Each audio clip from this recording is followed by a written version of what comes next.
Hello dear students, welcome back. നമ്മൾ ഇന്ന് discuss ചെയ്യുന്നത് ഇത്തവണ ജനുവരി ജെഇ മെയിൻ സെഷൻ 1-ൽ ചോദിച്ച ഫിസിക്സിലെ സോളിഡ്സ് ഫ്ലൂയിഡ്സ് ചാപ്റ്റേഴ്സിൽ നിന്നുള്ള ക്വസ്റ്റ്യൻ ആണ്. ഞാൻ Fawaz from university institute Kottakkal. Mechanical properties of സോളിഡ്സിൽ നിന്ന് ആകെ 3 ചോദ്യങ്ങളെ 10 ഷിഫ്റ്റുകളിലായിട്ട് ചോദിച്ചിട്ടുള്ളൂ. എന്നാൽ ഫ്ലൂയിഡ്സിൽ നിന്ന് കുറച്ചും കൂടെ അധികം ക്വസ്റ്റ്യൻസ്, അതായത് ഓൺ ആൻ ആവറേജ് ഒരു ഷിഫ്റ്റിൽ ഒരു ക്വസ്റ്റ്യൻ എന്നുള്ള രീതിയിലുണ്ട്. നമുക്കറിയാം സോളിഡ്സ് റിലേറ്റീവ്ലി ചെറിയ ചാപ്റ്റർ ആണ്. So 24th January shift 2 question. The increase in pressure required to decrease the volume of water sample by 0.2% is P into 10 raised to 5 Newton per meter square. Bulk modulus of water is given 2.15 into 10 raised to 9 Newton per meter square. The value of P is. So the increase in pressure required എത്രയാണെന്ന് പറഞ്ഞിട്ടുണ്ട്. To decrease the volume of water sample by 0.2%. Bulk modulusന്റെ formula minus delta PV by delta V. So that means delta V by V into 100. അത് തന്നെ decrease ചെയ്യുക എന്ന് പറയുമ്പോൾ that will be delta P divided by bulk modulus into 100. Okay. So ഇതിന് required ചെയ്തുള്ള pressure ആണ് പറഞ്ഞിട്ടുള്ളത്. So this is 0.2% is equal to delta P, which is P into 10 raised to 5, the increase in pressure required. Bulk modulus 2.15 into 10 raised to 9 into 100. So simplify ചെയ്ത് കഴിഞ്ഞാൽ P is equal to 0.2 into 2.15 into 10 raised to 9 divided by 10 raised to 5 100 കൂടെ 10 raised to 7. So this is 2.15 ഇത് cut ചെയ്ത് കഴിഞ്ഞാൽ you get 10 raised to 2. So that means 2 into 21.5. That means 43. Okay. So P എന്ന് പറയുന്ന നമ്പറിന്റെ value 43 ആണ്. അഥവാ 43 into 10 raised to 5 Newton per meter square ആണ് അതുകൂടെ വേണ്ട required pressure. Next one 28th January shift 2-ൽ ചോദിച്ച ക്വസ്റ്റ്യൻ ആണ്. The volume contraction of a solid copper cube of edge length 10 cm when subjected to hydraulic pressure of 700 raised to 6 Pascal would be dash mm cube. Given bulk modulus of copper. So same question തന്നെ ഒന്ന് rearrange ചെയ്തിട്ടാണ് ചോദിച്ചിട്ടുള്ളത്. So അതിലുണ്ടാകുന്ന എന്താണ് ചോദിച്ചിട്ടുള്ളത്? Volume contraction. ഇതാണ് question. Okay. So once again bulk modulus is equal to just magnitude നോക്കി കഴിഞ്ഞാൽ delta P V by delta V. So delta V is equal to, അതാണ് നമുക്ക് കണ്ടുപിടിക്കേണ്ടത്, it's delta P V divided by bulk modulus. Answer കിടക്കുന്നത് millimetre ക്യൂബിലാണ്. So pressure നമ്മൾ കൊടുക്കുന്ന apply ചെയ്യുന്ന hydraulic pressure 7 into 10 raised to 6. Original volume 10 centimetre ആണ്. അതിന്റെ എഡ്ജ് ലെങ്ത് എന്ന് പറഞ്ഞാൽ 100 millimeter ആണ്. That means 100 millimeter cube is the original volume divided by bulk modulus is 1.4 into 10 raised to 11. So 7 1.4 കൂടെ cut ചെയ്ത് കഴിഞ്ഞാൽ you get 5. So this is 5 into 10 raised to 6 into 100 millimeter. 100ന്റെ square എന്ന് പറഞ്ഞാൽ 10 raised to 6 millimeter. Sorry, 100ന്റെ square അല്ല, 100ന്റെ cube. Millimetre അതായത് വോളിയം ആണ്, ക്യൂബ് ആണ് ഇവിടെ വേണ്ടത്. ഓക്കെ. സോ 100ന്റെ ക്യൂബ് എന്ന് പറയുമ്പോൾ 10 raised to 6 വരും, പിന്നെ ഒരു millimetre cube divided by 10 raised to 11. So 10 raised to 6 10 raised to 6 താഴെ 10 raised to 11 എന്ന് പറഞ്ഞാൽ ഒരു 10 ബാക്കിയാവും. ദിസ് ഈസ് 50 millimeter ക്യൂബ് എന്ന് വെച്ചാൽ നമ്മുടെ ഇവിടുത്തെ ആൻസർ 50. ഓക്കെ. അടുത്ത question Number 3, 29th January shift 1-ലെ ചോദ്യമാണ്. The fractional compression delta V by V of water at the depth of 2.5 km below the sea level is dash percent. എത്ര percentage ആണ് fractional compression എന്ന് വെച്ചാൽ delta V by V into 100 ആണ് വേണ്ടത്. Okay. Given the bulk modulus of water is given, density of water is given, acceleration due to gravity G10 എന്നൊക്കെ പറഞ്ഞിട്ടുണ്ട്. Okay. So അതെങ്ങനെ ചെയ്യും? Bulk modulus is equal to delta P V by delta V. That means delta V by V is equal to delta P divided by B. അപ്പോൾ നമുക്ക് വേണ്ട സംഭവം delta V by V into 100 എന്ന് പറയുന്നത് delta P divided by B into 100. ഈ delta P എന്ന് പറയുന്നത് H rho G ആണ്. കാരണം അറ്റ്മോസ്ഫറിക് പ്രഷറിൽ നിന്ന് താഴേക്ക് പോകുമ്പോൾ പ്രഷർ ഡിഫറൻസ് എന്ന് പറയുന്നത് H rho G into bulk modulus into 100. So the answer is H എത്രയാ? 2.5 kilometre, 2500 metre. Density of water 10 raised to 3, gravity 10, പിന്നെ പെർസെൻറ്റേജിൻ്റെ ഒരു 100. ഡിനോമിനേറ്ററിൽ bulk modulus is given as 2 into 10 raised to 9. എന്താ ഇവിടെ. സോ ഇതെല്ലാം കൂടെ 10 raised to 3, 10 raised to 3, So 10 raised to 7 വരും, അതായത് 10 raised to 8. So delta V by V into 100 is 25 into 10 raised to 2, 5, 3, 8, 8 divided by 2 into 10 raised to 9 എന്ന് വെച്ചാൽ 25 divided by 20, 2.5 by 2, 1.25. So the correct answer is option 1, 1.25. Okay, ഈ 3 questions ആണുള്ളത്. Answer 43, 50, option 1, 1.25. Okay, നമ്മൾ ഫ്ലൂയിഡ്സിലേക്ക് കടക്കുന്നു. Mechanical properties of fluids JEE Main 2021 January session 1 question ആണ്. 22nd January shift 1 ചോദിച്ച question. Two soap bubbles of radius 2 cm and 4 cm respectively are in contact with each other. The radius of the curvature of the common surface is. അതായത് ഒരു ബബിളിന്റെ മുകളിൽ രണ്ടാമതൊരു bubble വന്നു കഴിഞ്ഞാൽ, ഇങ്ങനെ രണ്ട് ബബിൾ ഇങ്ങനെ ഒട്ടിപ്പിടിച്ചൊരവസ്ഥയിൽ വന്നാൽ ഈ ഒരു ഭാഗത്ത് ഇവിടെ ഒരു സർഫസേ കാണുള്ളൂ. ആ ഒരു സർഫസ് എന്ന് പറയുന്നത് തന്നെ, ഒരു കാര്യം ചെയ്യാം,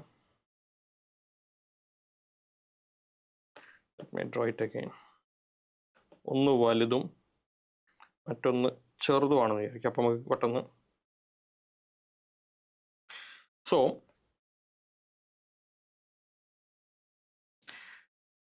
ഇവിടെ ഇന്റർഫേസിൽ എങ്ങനെയാണ് ഉണ്ടാവുക? ഇവിടെ ഇങ്ങനെ ഒരു സ്ട്രെയിറ്റ് ലൈൻ ആണോ? ഒരിക്കലും അല്ല. ഇവിടുത്തെ പ്രഷറുകൾ കമ്പയർ ചെയ്ത് കഴിഞ്ഞാൽ P1 P2 പുറത്ത് P0 ആണെങ്കിൽ നമുക്ക് ഡിറൈവ് ചെയ്തെടുക്കാവുന്നത് എന്താന്ന് വെച്ച് കഴിഞ്ഞാൽ, ആക്ച്വലി സ്മോളർ സ്ഫിയറിനകത്താണ് പ്രഷർ കൂടുതൽ ഉണ്ടാവുക. സോ അപ്പോൾ അത് കുറച്ചും കൂടെ ഇങ്ങോട്ട് പുഷ് ചെയ്തിട്ടാവും ഉണ്ടാവുക. ഓക്കെ, സോ ഒരു കർവേച്ചർ ഇങ്ങനെ ഇങ്ങോട്ട് വരും. അതിൻ്റെ റേഡിയസ് ഓഫ് കർവേച്ചർ, അതിൻ്റെ ഒരു സെന്റർ ഇവിടെ ഉണ്ടെങ്കിൽ റേഡിയസ് ഓഫ് കർവേച്ചർ, മറ്റേ രണ്ടെണ്ണത്തിൻ്റെ ഒറിജിനലി രണ്ടിലെ സ്ഫിയറിൻ്റെ റേഡിയസ് ഓഫ് കർവേച്ചർ R1 അതേപോലെ തന്നെ ഇത് R2 ആണെങ്കിൽ R is equal to R1 R2 divided by ഡിനോമിനേറ്ററിൽ വലുതെന്ന് ചേർത്ത് സബ്ട്രാക്ട് ചെയ്യുക, R1 മൈനസ് R2. ഓക്കെ, ഇവിടെയാണ് ആ തന്നിരിക്കുന്ന 2ഉം 4ഉം തന്നിട്ടുള്ളത്. So the answer is 4 into 2 divided by 4 minus 2. 4 into 2, 8 divided by 4 minus 2, 2. So the answer is 4 centimeter. എന്ന് വെച്ച് കഴിഞ്ഞാൽ ആ വലുതിൻ്റെ അതേ റേഡിയസ് തന്നെ, വലുതിൻ്റെ അതേ റേഡിയസ് ഇങ്ങോട്ടായിട്ടാണ് ഉണ്ടാവുക. അതിപ്പോൾ എങ്ങനെ ഉണ്ടാവും എന്നുള്ളതും കൂടെ കാണിച്ചു തരാം. അതായത് 4 centimeter ആണ് ആൻസർ. നമ്മുടെ ആൻസർ നമുക്ക് കിട്ടിയിട്ടുണ്ട്. ഒന്നൊരു കൂടുതൽ എക്സ്പ്ലനേഷൻ ആയിട്ട് ലെറ്റ്സ് സേ ഇത് 4, ഇത് 2 ആണെന്ന് വിചാരിക്കും. ഓക്കെ, നമ്മളിതിവിടെ ഇങ്ങനെ കൊണ്ടുവച്ച് കഴിഞ്ഞാൽ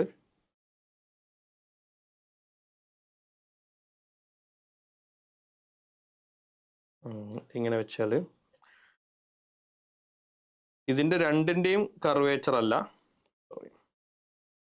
4 centimeter തന്നെയാണ് ഉണ്ടാവുക. പക്ഷേ ആ കർവേച്ചർ ഈ സൈഡിലേക്ക്, എന്ന് വെച്ചാൽ ഇതിൻ്റെ അതേ കർവേച്ചർ തന്നെ ഇങ്ങോട്ടാവും ഉണ്ടാവുക. ഓക്കെ, ഇങ്ങനെ അതേ കർവേച്ചർ ഇങ്ങോട്ട് എടുത്ത് വെച്ച പോലെ. അത് ആക്ച്വലി ഇതിൻ്റെ കർവേച്ചർ ആണോ എന്ന് ചോദിച്ചാൽ ശരിയല്ല, ഇതിൻ്റെ കർവേച്ചർ ആണ്, പക്ഷെ ആ സൈഡിലേക്കല്ല ഈ സൈഡിലേക്കായിട്ടാവും വരിക. ഓക്കെ, ഇങ്ങനെയാണ് ഉണ്ടാവുക. Okay, alright. സോ അപ്പോൾ ആ ഫോമുല നിങ്ങൾക്ക് ബൈഹാർട്ട് ചെയ്യാം. ഇങ്ങനെ രണ്ട് ബബിളുകൾ ഒട്ടിപ്പിടിച്ച പോലെ ഉണ്ടെങ്കിൽ അതിലെ കോമൺ സർഫസിന്റെ radius of curvature R1 R2 by R1 minus R2. കിട്ടിയ ആൻസർ 4 centimeter. അടുത്ത ക്വസ്റ്റ്യനിലേക്ക് പോകുന്നു. A small rigid spherical ball of mass m is dropped in a long vertical tube. ഈ long vertical tube എന്ന് പറയുമ്പോൾ തന്നെ it's coming towards terminal velocity അല്ലെങ്കിൽ viscous force അങ്ങനത്തെ ഭാഗത്തേക്കാണ് വരുന്നത്. Containing glycerine. The velocity of the ball becomes constant after some time. If the density of the glycerin is half of the density of the ball, then the viscous force acting on the ball will be considered G as the acceleration due to gravity. So, ഇവിടെ ഇതിൻ്റെ velocity constant ആണ് എന്ന് വെച്ചാൽ net force 0 ആണ്. ഒബ്ജക്റ്റിന്റെ mass m ആയതുകൊണ്ട് wait mg. മുകളിലേക്ക് രണ്ട് ഫോഴ്സുകൾ ഉണ്ടാവും, ബോയിന്റ് ഫോഴ്സും ഉണ്ടാവും, വിസ്കസ് ഫോഴ്സും ഉണ്ടാവും. Now what is buoyant force? Buoyant force is equal to V rho G. Okay. Now ഇവിടെ പറഞ്ഞിരിക്കുന്ന വളരെ ഇമ്പോർട്ടൻ്റ് ആയിട്ടുള്ള മറ്റൊരു information, the density of glycerin half of the density of the ball. അതായത് ഒബ്ജക്റ്റിന്റെ ഡെൻസിറ്റിയുടെ പകുതിയാണ്, അതായത് ഒബ്ജക്റ്റിന്റെ വോളിയം വി, ഒബ്ജക്റ്റിന്റെ ഡെൻസിറ്റി സിഗ്മ ആണെങ്കിൽ അതിന്റെ പകുതിയാണ് റോ ഇൻറ്റു ഗ്രാവിറ്റി എന്ന് വെച്ചാൽ ദിസ് ഇസ് ആക്ച്വലി mg/2. അതായത് ബോയിന്റ് ഫോഴ്സ് mg/2 ആണ്, നെറ്റ് ഫോഴ്സ് 0 ആവണം. സോ താഴേക്ക് mg വെയിറ്റ്, മോൾക്ക് ബോയിന്റ് ഫോഴ്സ് mg/2, പിന്നെ വിസ്കസ് ഫോഴ്സ് മുകളിലേക്ക് ഉണ്ട്. നമ്മളോട് ചോദിക്കുന്നത് അതാണ്. Then the viscous force acting on the ball will be, this will also be equal to mg/2. എന്നാലേ നെറ്റ് ഫോഴ്സ് എന്താവുള്ളൂ, 0 ആവുള്ളൂ. So the correct answer is option 4. അടുത്ത question. A tube of length L is shown in the figure. The radius of cross section at the point 1, ഇവിടുത്തെ radius R1, it is 2 centimeter, and at the point 2 is 1 centimeter. ഇവിടുത്തെ radius R2 1 centimeter. എന്ന് വെച്ചാൽ cross section area A ആണെങ്കിൽ ഇവിടെ cross section area a/4 ആവും, radius പകുതിയായി. Now respectively the velocity of water ending point 1 is 2 meter per second. ഇവിടെ velocity 2 meter per second. Then the velocity of water living at this point.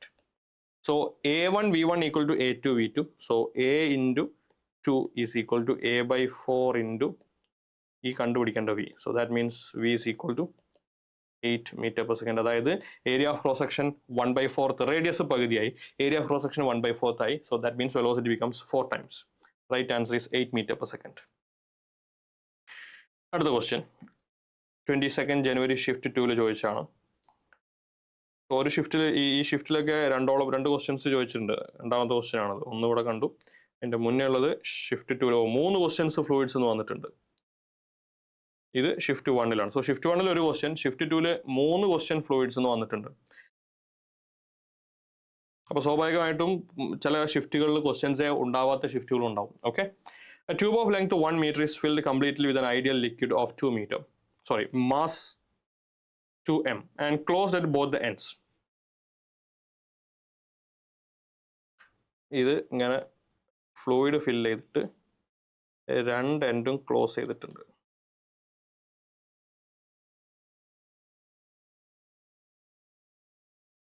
Okay, രണ്ട് എൻഡും close ചെയ്തിട്ടുണ്ട്. പിന്നെ പറഞ്ഞിരിക്കുന്നത് the tube is rotated uniformly in a horizontal plane about one of its ends. ഇങ്ങനെയുള്ളൊരു ആക്സിസിന് about ഇതിനെ rotate ചെയ്തു. If the force exerted by the liquid at the other end is F, ഇവിടെ exert ചെയ്യുന്ന force F, then the angular velocity of the tube is, okay, so അപ്പോൾ ഇത് rotate ചെയ്യുന്ന ഒരു angular velocity ഉണ്ടാവും, അതാണ് കണ്ടുപിടിക്കേണ്ടത്. അല്ല, angular velocity of the tube is F by alpha m in SI unit, the value of alpha. Okay, so omega is equal to square root of F by alpha m. അങ്ങനെയാണെങ്കിൽ what is alpha? ഇതാണ് question. Now ഈ ചോദ്യത്തിൽ നമ്മളിങ്ങനെ rotate ചെയ്ത് കഴിഞ്ഞാൽ pressure ഡിഫറൻസിൻ്റെ ഒരു formula ഉണ്ട്. ആ ഫോർമുല യൂസ് ചെയ്ത് സോൾവ് ചെയ്യാം.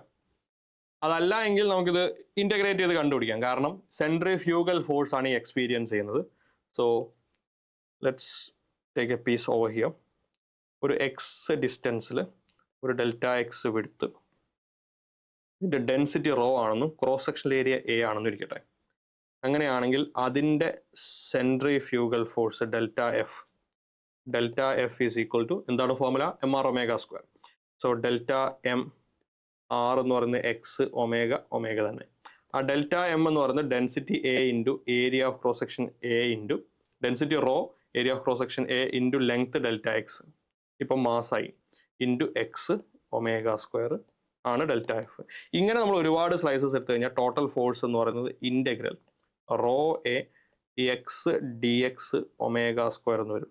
എന്ന് വെച്ചാൽ F is equal to rho A omega square X square by 2, limit എക്സിൻ്റെ വാല്യൂ 0 to L, കാരണം 1 meter ലെങ്ത് എന്ന് പറഞ്ഞല്ലോ. ഓക്കെ, ഇത് L ആണെന്നിരിക്കട്ടെ, ആ എല്ലിൻ്റെ വാല്യൂ നമുക്ക് കൊടുക്കാം. So 0 to L. So the force is equal to rho A omega square L square by 2.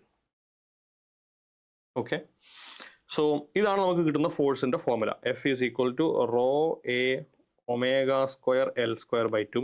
അങ്ങനെയാണെങ്കിൽ force by area is equal to rho omega square L square by 2. ഇത് നമ്മൾ സാധാരണ പറയാറുണ്ട്. അതായത് ഈ കാണുന്ന രണ്ട് എൻഡ് പോയിന്റുകൾ തമ്മിലുള്ള, അതായത് ഈ കാണുന്ന പൈപ്പിന്റെ ഈ രണ്ട് എൻഡ് പോയിന്റ് തമ്മിലുള്ള പ്രഷർ ഡിഫറൻസ്, സ്വാഭാവികമായിട്ടും പ്രഷർ കൂടുതൽ ആ ഔട്ടർ എഡ്ജിലായിരിക്കും. സോ അങ്ങോട്ടുള്ള പ്രഷർ ഡിഫറൻസിന്റെ ഫോർമുല ഈ പറയുന്നതാണ്. P2 മൈനസ് P1 അല്ലെങ്കിൽ delta P the pressure difference is equal to rho omega square L square by 2. ഇവിടെ അതല്ല ചോദിച്ചിട്ടുള്ളത്. ഇവിടെ ഇതിൽ നിന്ന് നമുക്ക് omega square is equal to 2f by rho A L square. Now rho A L, rho density, area of cross section, L length, അതെന്ന് പറയുന്നത് mass ആണ്. ഇവിടെ മാസ് തന്ന് പ്രത്യേകം ശ്രദ്ധിക്കണേ, 2m എന്നാണ്, is equal to 2m. So that means omega square is equal to 2f by 2m. ഒരു എല്ലും കൂടെ ഉണ്ട്, L. So this is f by ml. That means omega is equal to square root of f by ml. Now what is the value of L? L is 1 meter എന്ന് തന്നിട്ടുണ്ട്. So omega is equal to square root of f by m. ഇനി ചോദ്യത്തിൽ തന്നിരിക്കുന്നതോ, ചോദ്യത്തിൽ തന്നിരിക്കുന്ന omega is equal to given ആയിട്ടുള്ള കാര്യം omega is equal to square root of f by alpha m. ഇത് രണ്ടും കൂടെ കമ്പയർ ചെയ്താൽ നമുക്ക് എന്ത് മനസ്സിലാവും? ആൽഫ എന്ന് പറയുന്ന സംഭവം 1 ആയിരിക്കണം. Okay, so the correct answer for this is a numerical question. The answer is 1. Okay, the value of alpha is 1. Moving on to the next one. അടുത്തത് സ്റ്റേറ്റ്മെന്റ് ടൈപ്പ് ക്വസ്റ്റ്യൻ ആണ്. This is statement 1. ഇവിടുന്ന് അങ്ങോട്ടാണ് statement 2 start ചെയ്യുന്നത്. ശ്രദ്ധിക്കുക, the hot water flows faster than cold water. Hot water flows faster, അത് ശരിയാണ്. കാരണം എന്താ? കാരണം ടെമ്പറേച്ചർ റൈസ് ചെയ്യുമ്പോൾ ഫ്ലൂയിഡിന്റെ ലിക്വിഡ്സിന്റെ വിസ്കോസിറ്റി ഡിക്രീസ് ചെയ്യും. ഓക്കെ, ഗ്യാസിന് വിസ്കോസിറ്റി ഇൻക്രീസ് ചെയ്യും. സോ ഹോട്ട് വാട്ടറിന് വിസ്കോസിറ്റി കുറവാണ്. That means viscosity of hot water is less than viscosity of cold water. Okay, so അതുകൊണ്ട് it flows faster. So that statement seems correct. രണ്ടാമത്തത്, soap water has higher surface tension. Definitely wrong. Soap ചേർക്കുന്നത് തന്നെ surface tension reduce ചെയ്യാൻ വേണ്ടിയിട്ടാണ്. So higher എന്ന് പറയുന്നത് തെറ്റാണ്. ബാക്കി നോക്കട്ടെ. Compared to fresh water. Okay, all right, so the second statement is incorrect. So statement 1 is true, statement 2 is false. The right answer is option 1. Okay, moving on to the next one. Water flows in a horizontal pipe whose one end is closed with the wall. The reading of the pressure gauge attached to the pipe is P1. So closed ആകുമ്പോൾ pressure P1. The reading of the pressure gauge falls to P2 and the valve is open. Open ആകുമ്പോൾ pressure P2. The speed of water flowing the pipe is proportional to. അപ്പോൾ സംഭവം അത്രയേ ഉള്ളൂ. Bernoulli's principle apply ചെയ്താൽ മതി. So closed ആകുമ്പോൾ P1 plus half rho velocity 0 is equal to open ആകുമ്പോൾ pressure P2 plus half rho open ആകുമ്പോഴുള്ള velocity. So നമുക്ക് ചോദിക്കുന്നത് ഈ കാണുന്ന സ്പീഡാണ് വേണ്ടത്. So that means half rho V square is equal to P1 minus P2. V square is equal to 2P1 minus P2 divided by rho. That means V is proportional to square root of P1 minus P2. Square root of P1 minus P2. The correct answer is option 4. Moving on to the next one. 23rd January shift 2 ചോദിച്ച question ആണ്. അതിൻ്റെ മുന്നുള്ളതോ? Okay, അവിടെ നിന്ന് തന്നെ വീണ്ടും രണ്ടാമത്തെ question ആണത്. Okay, an air bubble of radius 1 mm is observed at a depth of 20 cm below the free surface of a liquid having surface tension 0.095 joule per meter square and density 10⁻³ kg per meter cube. The difference between pressure inside the bubble and the atmospheric pressure is blank Newton per meter square. Take G equal to 10 meter per second square. So കുറച്ചൊരു ഭയങ്കര lengthy ആയിട്ടുള്ള സെൻറ്റൻസുകളാണ് പലപ്പോഴും കൊടുത്തിട്ടുള്ളത്. അപ്പോൾ കാര്യങ്ങൾ നല്ലപോലെ വായിച്ച് മനസ്സിലാക്കുക. There is an air bubble. Okay, അതിൻ്റെ റേഡിയസ് ഒക്കെ തന്നിട്ടുണ്ട്. At a depth of 20 centimeter below the free surface of a liquid. 20 centimeter below the free surface of a liquid having surface tension തന്നിട്ടുണ്ട്, density തന്നിട്ടുണ്ട്, difference between pressure inside the bubble. Okay, this is P0. ഇവിടെ എത്തുമ്പോൾ അത് P0 plus H rho g ആവും. ഇവിടുത്തെ P എന്ന് പറയുന്നത് P0 plus H rho g plus ബബിളിനകത്ത് excess pressure ഉണ്ടാവും 2T by R. So the difference, the pressure difference, P minus P0 ആണ് വേണ്ടത്. So which is H rho g plus 2T by R. H എത്രയാണ്? 20 centimeter എന്ന് വെച്ചാൽ 0.2. വാട്ടറിൻ്റെ density 10⁻³ gravity 10 plus 2 into surface tension 0.095 divided by R radius 1 mm 10⁻³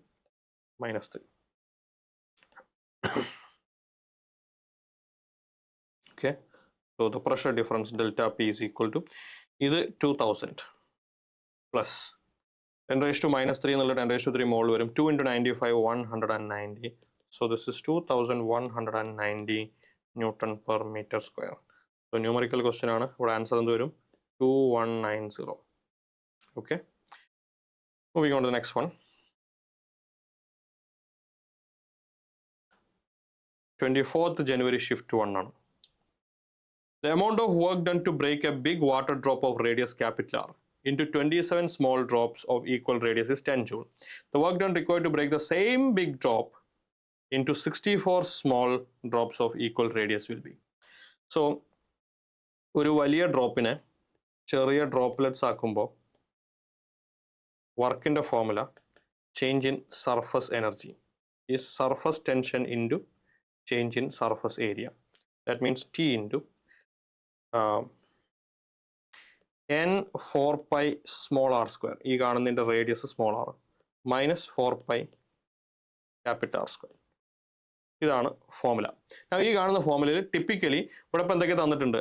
ആൻസറിൽ capital R ഉണ്ട്, 27 ആണുള്ളത്, അല്ലാതെ ചെറുതിൻ്റെ radius ഇല്ല. ചിലപ്പോൾ ഈ 3 പാരാമീറ്റേഴ്സിൽ, അതായത് capital R, small R, N, ഈ മൂന്നെണ്ണത്തിൽ ഏതെങ്കിലും രണ്ടെണ്ണേ തരികയുള്ളൂ. ഇവർ തമ്മിലുള്ള റിലേഷൻ എന്താ വെച്ച് കഴിഞ്ഞാൽ ടോട്ടൽ വോളിയം റിമെയിൻസ് സെയിം എന്ന് വെച്ച് കഴിഞ്ഞാൽ 4/3 pi r ക്യൂബ് എന്ന് പറയുന്നത് n times 4/3 pi small r cube ആണ്. ഈ റിലേഷൻ വെച്ചിട്ട് നമുക്ക് ഏതാണോ അറിയാത്ത ക്വാണ്ടിറ്റി അത് സബ്സ്റ്റിറ്റ്യൂട്ട് ചെയ്യാം. അപ്പോൾ ഇവിടെ ക്യാപിറ്റൽ ആറിൻ്റെ ടേംസിലാണ് വേണ്ടത്. അപ്പോൾ ആദ്യത്തെ കേസ് ഞാൻ ചെയ്യുന്നത് 10 ജൂൾ എന്ന് പറയുന്നത്, അല്ലെങ്കിൽ ഒന്നുകൂടെ സിംപ്ലിഫൈ ചെയ്തിട്ട് ദ വർക്ക് ഡൺ അല്ലെങ്കിൽ the energy required is T into 4 pi n small r square minus capital R square. ഇതിൽ capital R is equal to n raised to 1/3 small r. That means small r is equal to capital R divided by n raised to 1/3. അതിവിടെ substitute ചെയ്താൽ T into 4 pi n into capital small r in the square എന്ന് വെച്ചാൽ capital R square divided by n raised to square ചെയ്ത് കഴിഞ്ഞാൽ 2/3 എന്നാവും minus capital R square. So this is T into 4 pi capital R square നമുക്ക് common ആയിട്ട് എടുക്കാം. n by n raised to 2/3 is n raised to 1/3 minus 1. So ഇങ്ങനെ ഒരു formula ആക്കി നമുക്ക് അതിനെടുക്കാം. അപ്പോൾ ഇതിൽ എന്തൊക്കെയേ ഉള്ളൂ? ഇതിൽ സ്മോൾ ആർ ഇല്ല, ഇതിൽ ക്യാപിറ്റൽ ആർ ഉണ്ട്, അതേപോലെ തന്നെ n ഉണ്ട്, സ്മോൾ ആർ ഇല്ല. സോ ഫസ്റ്റ് കേസ് പറഞ്ഞത് 10 joule T 4 pi capital R square into 27 raised to 1/3 minus 1.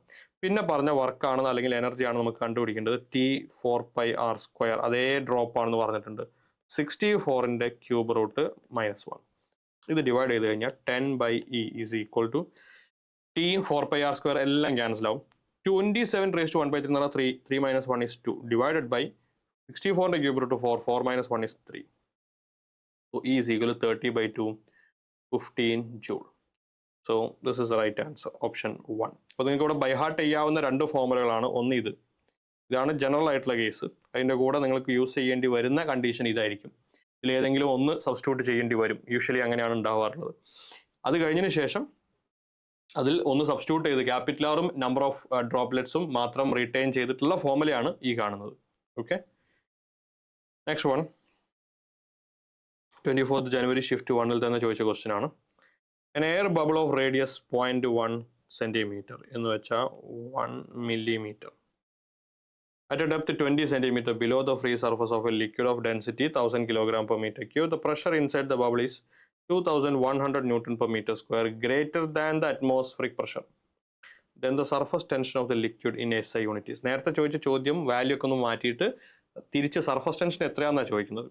അതായത് ഈ കാണുന്ന pressure inside the bubble is 2100 newton per metre square greater than the atmospheric pressure എന്ന് വെച്ചാൽ 2100 എന്ന് പറയുന്നത് HROG എന്ന് വെച്ചാൽ താഴേക്ക് വരുമ്പോൾ ഉള്ളതും പിന്നെ പ്ലസ് 2T/R ആണ്. Now 2100 is equal to H എത്രയാ 20 സെന്റിമീറ്റർ, 0.2 ഡെൻസിറ്റി 1000, ഗ്രാവിറ്റി 10. നേരത്തെ അതേപോലെ അത് 2000 എന്ന് കിട്ടും. ഇൻറ്റു 2 ഇൻറ്റു സർഫസ് ടെൻഷൻ നമുക്ക് അറിയില്ല, divide by radius 1 mm which is 10⁻⁻3. So ഈ കാണുന്ന 2000 ആണ് പോയി കഴിഞ്ഞാൽ it's 100 is 2T into 1000. Okay, so ഇത് കട്ട് ചെയ്ത് കഴിഞ്ഞാൽ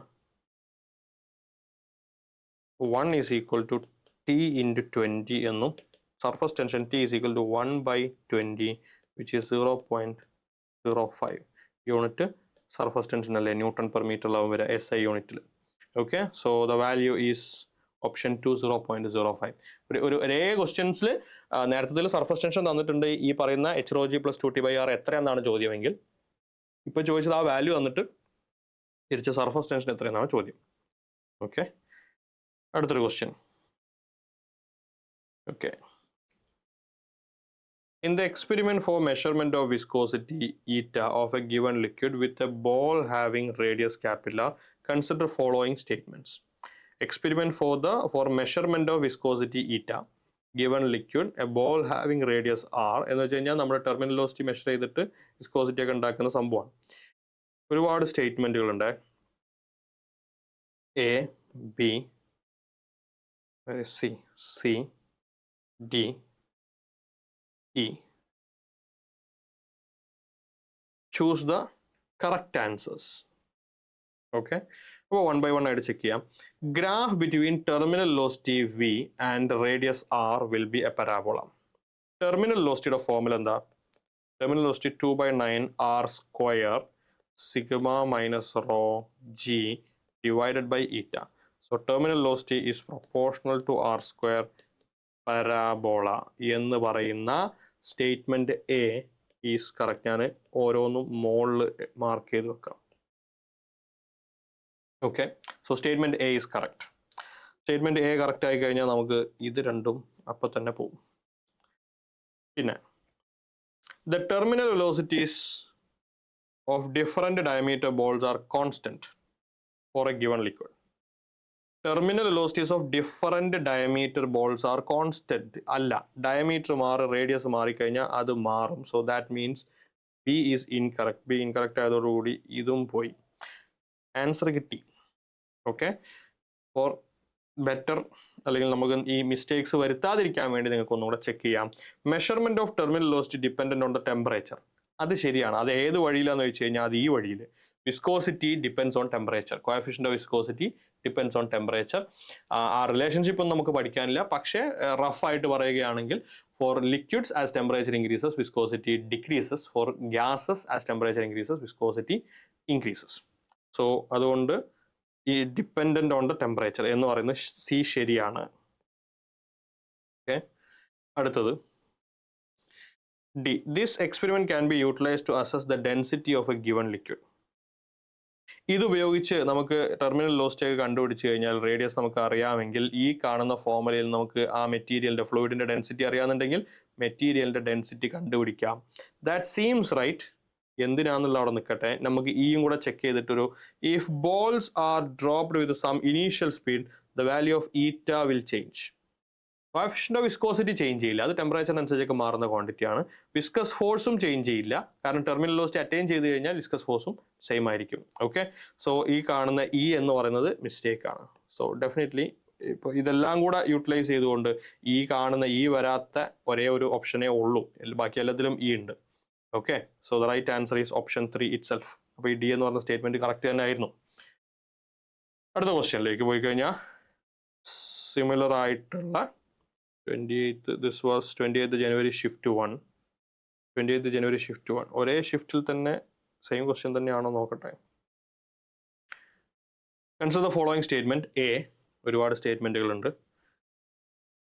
B temperature of the liquid rises, C, D, E. എന്നിട്ട് ചോദിക്കുന്നത് എന്താണ്? Choose the correct answer. Okay, so the surface ആണ് വായിക്കുന്നത്. Surface tension arises due to the extra energy of the molecules at the interior as compared to the molecules at the surface of the liquid. തെറ്റാണ്. Extra energy interior മോളിക്യൂൾസിനല്ല, surface മോളിക്യൂൾസിനാണ്. So A is wrong. B, C, D. A wrong ആയതുകൊണ്ട് ഇത് രണ്ടും പോയി. അടുത്തതിൽ പിന്നെ C, D, E, B, C, D. അപ്പൊ ബിയോ ഇയോ ഏതെങ്കിലും ഒന്ന് തീരുമാനമായി കഴിഞ്ഞാൽ നമുക്ക് ആൻസർ കിട്ടും. Let's check B. C D രണ്ടിലുണ്ടല്ലോ. As the temperature of the liquid rises the coefficient of viscosity increases. Liquid ആണ്, ലിക്വിഡിന് ടെമ്പറേച്ചർ റൈസ് ചെയ്ത് കഴിഞ്ഞാൽ കോഎഫിഷ്യന്റ് ഓഫ് വിസ്കോസിറ്റി ഡിക്രീസ് ചെയ്യാണ് ചെയ്യുക. That means B is incorrect. അപ്പൊ ഇതുമല്ല. Correct answer is option 1. അത് കഴിഞ്ഞ് എക്സാം ഹാളിൽ നിങ്ങൾ ഫോളോ ചെയ്യേണ്ട ഒരു സ്ട്രാറ്റജി അതാണ്. ഇനി നമുക്ക് ഡിസ്കഷൻ ആയതുകൊണ്ട് അടുത്തതിലേക്ക് പോകാം. As the temperature of the gas increases coefficient of viscosity increases. ശരിയാണ്, സി ശരിയാണ്. Okay. The onset of turbulence is determined by Reynolds number. Reynolds number ഉപയോഗിച്ച് നമുക്ക് ടർബുലൻസ് ഉണ്ടാവുകയോ ഇല്ലയോ എന്നുള്ളത് പറയാൻ പറ്റും. So that is also correct. അല്ലെങ്കിൽ റെയ്നോൾഡ്സ് നമ്പറിന്റെ വാല്യൂ വെച്ചിട്ടാണ് നമ്മളത് പറയുന്നത്. Okay. And in a steady flow two stream lines never intersect. Definitely correct. സോ ഇയും കറക്റ്റ് ആണ്. ഓക്കെ. സോ അതുകൊണ്ടാണ് C, D, E only. So question ജനുവരി 28 ഷിഫ്റ്റ് 1 ചോദിച്ച ക്വസ്റ്റ്യൻ ആണ്. Right answer is option 1. അടുത്ത question. A 400 gram solid cube having edge length of 10 cm floats in water. How much volume of the cube is outside the water? Given density of water is 1000 kg per meter cube. So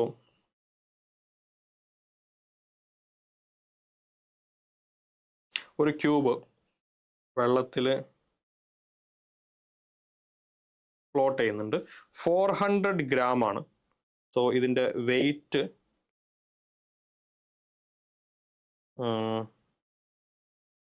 centimetre ക്യൂബിലൊക്കെയാണ് പറഞ്ഞിട്ടുള്ളത്. So this is 400 gram, അതായത് 0.4 kilogram. So 0.4 into acceleration due to gravity G. Okay. പിന്നെ side length 10 cm ആണെന്ന് പറഞ്ഞിട്ടുണ്ട്.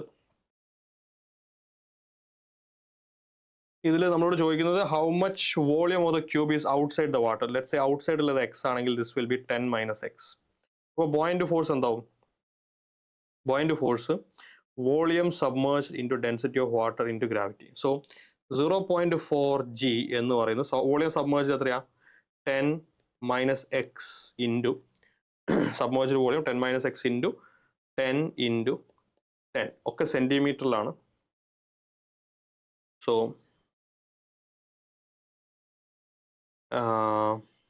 Okay, മറ്റേത് നമുക്ക് ഗ്രാമിലേക്ക് മാറ്റാം.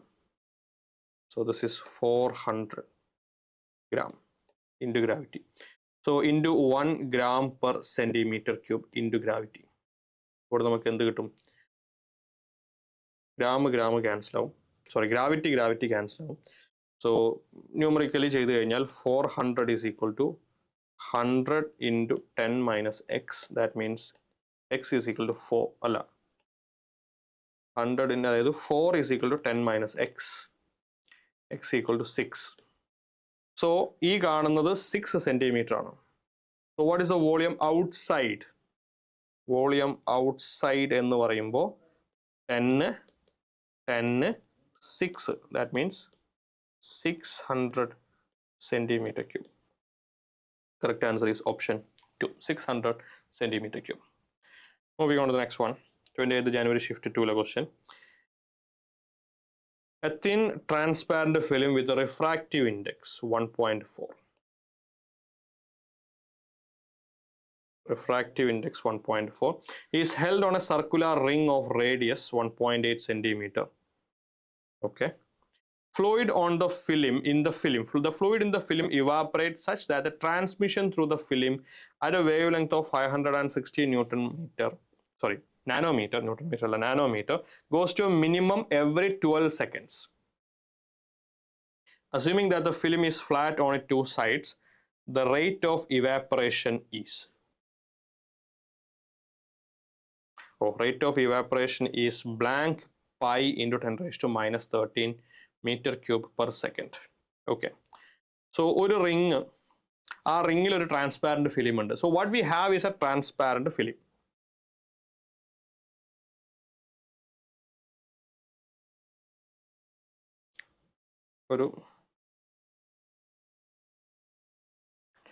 ഒരു transparent film ഉണ്ട്. ഇതിന്റെ radius 1.8 centimetre.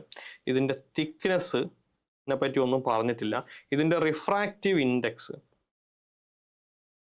1.4. Okay. The fluid in the film evaporates such that the transmission through the film at a wavelength of 560. So ഇതിലേക്ക് വരുന്ന ഒരു വേവ് ലെങ്ത് 560 നാനോമീറ്റർ. ഇത് ട്രാൻസ്മിറ്റ് ചെയ്യും, അതേപോലെ തന്നെ ഇത് റിഫ്ലക്റ്റ് ചെയ്യും. So fluid in the film evaporates such that the transmission through the film at the wavelength of 560 goes to a minimum every 12 seconds, assuming that the film is flat. Okay. So maximum അല്ലെങ്കിൽ strong reflection transmission എന്നൊക്കെ പറയുന്നത് wave ഒപ്റ്റിക്സിൽ നിന്ന് വരുന്നതാണ്. Interference, thin film interference എന്ന് പറയുന്ന ടോപ്പിക്കാണ്. Okay, let me explain that. Thin film interference. അതായത് ഒരു തിൻ ഫിലിം, അതിൻ്റെ തിക്നെസ് T, അതിലേക്ക് വരുന്ന ലൈറ്റ് ഫസ്റ്റ് സർഫസിൽ നിന്ന് റിഫ്ലക്റ്റ് ചെയ്യുന്നു, കുറച്ച് റിഫ്രാക്റ്റ് ചെയ്യും. ഈ റിഫ്രാക്റ്റ് ചെയ്യുന്നത് തിരിച്ച് കുറച്ച് റിഫ്ലക്റ്റ് ചെയ്യും, എന്നിട്ട് ഇവിടെ കുറച്ച് റിഫ്രാക്റ്റ് ചെയ്യും. ഓക്കെ. ഇതിൽ തന്നെ ഇവിടെ നിന്ന് ഇങ്ങോട്ടുള്ള റിഫ്രാക്ഷനും അതേപോലെ തന്നെ ഇവിടെ നിന്നുള്ള റിഫ്ലക്ഷനൊക്കെ ഉണ്ട്. നമ്മൾ കൺസിഡർ ചെയ്യുന്ന ഈ രണ്ടെണ്ണമാണ്. ഇവർക്കിടയിലുള്ള പാത്ത് ഡിഫറൻസിന്റെ ഫോർമുല ഇറ്റ്സ് 2μT കോസാർ. ഈ ടി എന്ന് പറയുന്നത് ഈ തിൻ ഫിലിമിന്റെ തിക്നെസ് ആണ്, മ്യൂ ഇതിന്റെ റിഫ്രാക്റ്റീവ് ഇൻഡെക്സ് ആണ്, കോസാർ എന്ന് പറഞ്ഞാൽ ഇവിടുത്തെ ആംഗിൾ ഓഫ് റിഫ്രാക്ഷൻ ആണ്.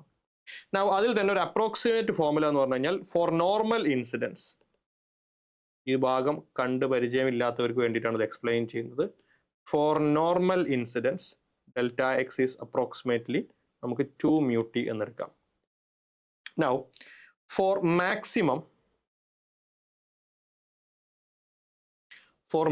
മാക്സിമത്തിന്റെ മിനിമത്തിന്റെ കണ്ടീഷനിലൊക്കെ വ്യത്യാസം ഉണ്ടാകും. കാരണം ഇവിടെ എയർ ആണ്, ഇവിടെ ലെറ്റ്സ് എ വാട്ടർ ഫിലിമാണ്, ഇവിടെ എയർ ആണെങ്കിൽ ഇവിടെ ഒരു ഫേസ് ഡിഫറൻസ് പൈ വരും, എന്നാൽ ഇവിടെ ഫേസ് ഡിഫറൻസ് ഉണ്ടാവില്ല. സോ മാക്സിമത്തിന്റെ കണ്ടീഷൻ സാധാരണ ഉള്ളതുപോലെ ഡെൽറ്റ എക്സികളുടെ എൻ ലാംഡ എല്ലാം നേരെ തിരിച്ചാണ്. മിനിമത്തിന്റെ കണ്ടീഷനാണ് ഡെൽറ്റ എക്സികളുടെ എൻ ലാംഡ. സോ നമുക്കിവിടെ മിനിമത്തിന്റെ കണ്ടീഷൻ എടുക്കാം. So for minimum delta X is equal to N lambda. That means 2μT is equal to N lambda. T is equal to 2μT T is equal to n lambda divided by 2μ. Now ഈ thickness ഓരോ second, അതായത് ഇപ്പോൾ അതിൻ്റെ values നമ്മൾ എടുത്തു കഴിഞ്ഞാൽ lambda by 2μ, 2 lambda by 2μ, 3 lambda by 2μ ഒക്കെയാണ് വരിക. അപ്പോൾ ആദ്യം ഇത്ര തിക്നെസ് ഉണ്ടായിരുന്നു, ലെറ്റ്സ് സേ ഒരു 10 ലാംഡ ബൈ 2μ ഉണ്ടായിരുന്നു, അപ്പോൾ മിനിമം കിട്ടി. പിന്നെ 12 സെക്കൻഡ് കഴിയുമ്പോൾ അത് കുറഞ്ഞു, ഇവാപ്പറേറ്റ് ചെയ്ത് അതിൻ്റെ തിക്നെസ് കുറഞ്ഞു. ഓക്കെ. സോ ലെറ്റ്സ് സേ ഇത്രയായിരുന്നു തിക്നെസ് എന്ന് വിചാരിക്കും. ആ കാണുന്ന തിക്നെസ് ഇങ്ങനെ ഓരോ സെക്കൻഡിലും ഒരു സൈഡിൽ നിന്ന് മാത്രമേ ഞാൻ കാണിക്കുന്നുള്ളൂ, അങ്ങനെ കുറഞ്ഞു വരും. അപ്പോൾ ആദ്യം ലെറ്റ്സ് സേ ലെറ്റ്സ് സേ ഒരു 10 ലാംഡ ബൈ 2μ ഉണ്ടായിരുന്നു, പിന്നെ അത് 9 ലാംഡ ബൈ 2μ ആയി, പിന്നെ അത് 8 ലാംഡ ബൈ 2μ ആയി, പിന്നെ അതൊരു 7 ലാംഡ ബൈ 2μ. അപ്പോൾ ഓരോ 12 സെക്കൻഡിലും thickness reduces by how much? ഈ കാണുന്ന ഒരു difference which is nothing but lambda by 2μ. Lambda by 2μ in every 12 seconds. Okay. So rate of evaporation എന്ന് പറയുന്നത് എത്രയാണ്? വോളിയം ഡെൻസിറ്റി വോളിയം മതിയല്ലോ, thickness lambda by 2μ into πr² divided by 12. Okay, lambda by 2 mu thickness, ഒരു അതിൻ്റെ area of cross section pi R square, അതാണ് volume. അത്രയും volume 12 സെക്കൻഡ്സിൽ evaporate ചെയ്യുന്നു. അത് ക്വസ്റ്റ്യനിൽ തന്നിട്ടുള്ളത് ബ്ലാങ്ക് പൈ ഇൻറ്റു 10⁻³ ആണ്. So this is equal to lambda is 560 nanometre into 10⁻⁹. 2 mu എന്ന് പറയുന്നത് 1.4, പൈ റേഡിയസ് 1.8 സെൻറ്റിമീറ്റർ ആണ്. So 1.8 into 10⁻², the whole square divided by 12. So 1.4 56 cut ചെയ്ത് കഴിഞ്ഞാൽ 4. So this is actually 400. So 4 into 10⁻⁷ to 12 pi 1.8 into square 3.24 into 10⁻⁶. So 12 4 cut ചെയ്താ you get 3. 3.24 divided by 6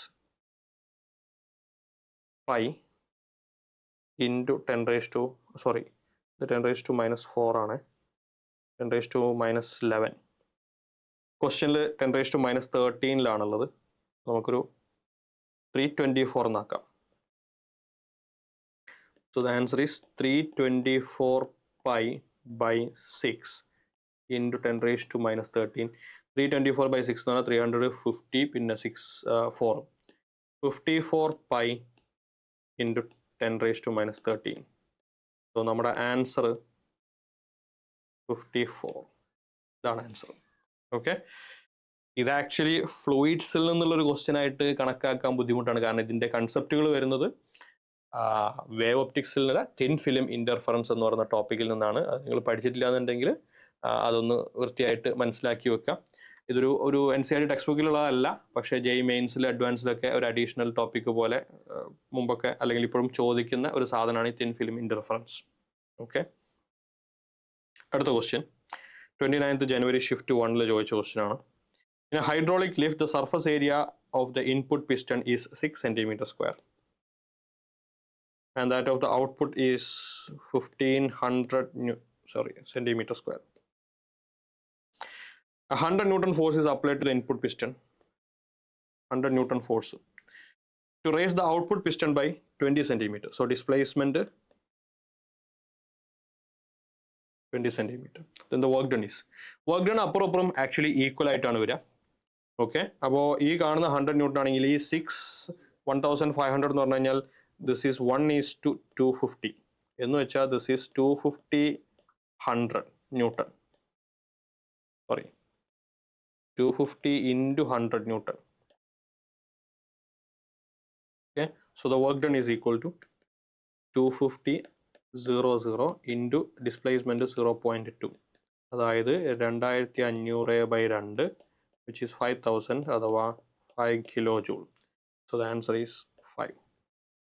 Okay, so yes, that's the end of the discussion.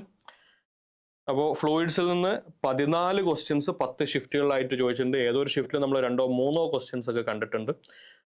അതിൽ തന്നെ questions ചോദിക്കാത്ത ഷിഫ്റ്റുകളും ഇതിനകത്ത് ഉണ്ടാകും. അപ്പോൾ നമ്മൾ മുന്നുള്ള ഒരു ഡിസ്കഷനിൽ ഞാൻ പറഞ്ഞിരുന്ന പോലെ നമ്മളൊരു ചാപ്റ്റർ വൈസ് വെയിറ്റേജ് എന്ന് പറയുന്ന സംഭവം ഇല്ലാതായിക്കൊണ്ടിരിക്കുകയാണ്. കാരണം ഏത് ചാപ്റ്ററിൽ നിന്നാണ് കൂടുതൽ ക്വസ്റ്റ്യൻസ്, ഏത് ചാപ്റ്ററിൽ നിന്നാണ് കുറഞ്ഞ ക്വസ്റ്റ്യൻസ് എന്ന് പറയാൻ പറ്റാത്ത തരത്തിൽ ഷിഫ്റ്റുകളിൽ ചില ചാപ്റ്ററിൽ നിന്ന് 2-3 ക്വസ്റ്റ്യൻ ചോദിക്കുമ്പോൾ ഒരുപാട് ചാപ്റ്ററിൽ നിന്ന് ക്വസ്റ്റ്യൻസേ ഇല്ലാത്ത സാഹചര്യമുണ്ട്. അപ്പോൾ എല്ലാ ചാപ്റ്റേഴ്സും പഠിച്ചു പോയ ഒരാൾക്ക് ലക്ക് ഇല്ലാതെ തന്നെ, അല്ലെങ്കിൽ പിന്നെ ലക്ക് വേണം, നമ്മൾ ചില പ്രത്യേക ചാപ്റ്ററുകൾ പഠിച്ചു പോയി അതിൽ നിന്ന് മാത്രമേ നമ്മുടെ ഷിഫ്റ്റിൽ കൂടുതൽ ക്വസ്റ്റ്യൻസ് എന്നുള്ള ആ ഒരു ലക്ക് ഫാക്ടർ ഇല്ലാതെ നമുക്ക് ചെയ്യണം എന്നുണ്ടെങ്കിൽ നമ്മൾ എല്ലാ ചാപ്റ്ററും പഠിച്ചു പോയേ പറ്റൂ. Okay, so that's the end of the discussion for JEE Mains Session 1, Chapters, Solids and Fluids in Physics. Thank you for watching.